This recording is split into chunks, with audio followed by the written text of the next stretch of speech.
Hello everybody, today we are going to talk about the compass layout features. It's unlikely the same like with the helpers. I think that you shouldn't use the grid background. Why?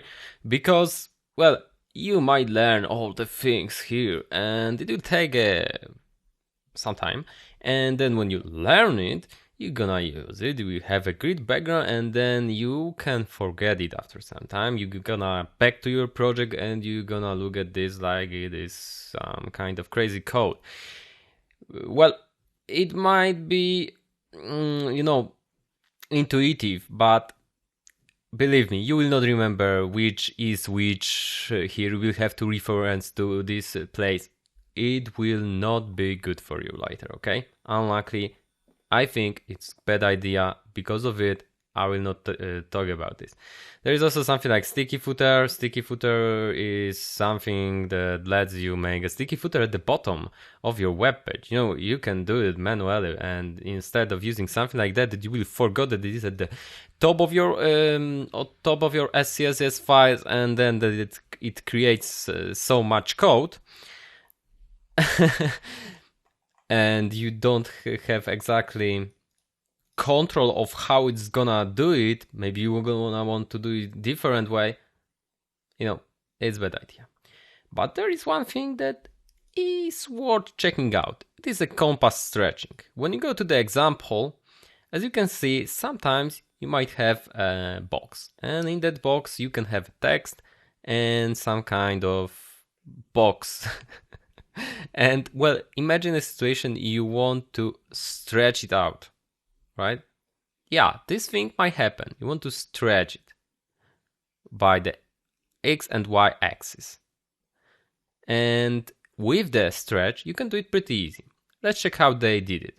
They created a container for everything, right? For every div inside, and they created it with width and height, and it is very important, set it to position relative. They also included the inline block, so it is inline block. And now inside it they put the placeholder, they extended it, which is showing the border, the for the text, color, and something like that, right? Paddings.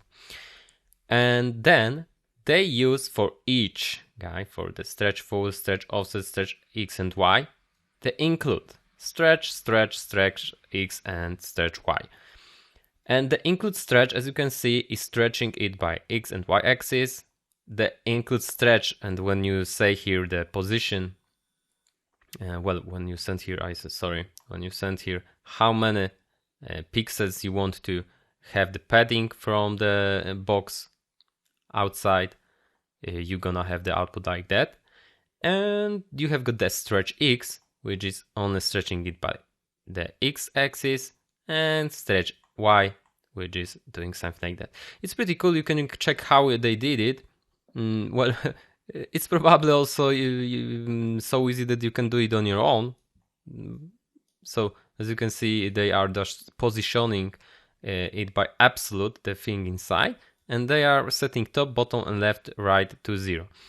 And you need to remember that it's very important that the thing outside must be positioned relative, okay? Relative. Otherwise it might not work good.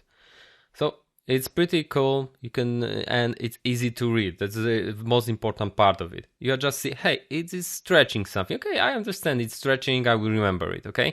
This thing is also intuitive, so you will not have to recheck reference after some time. I think it is a good idea to use the stretching if needed, but nah. Okay, that's only the lesson. Thank you very much.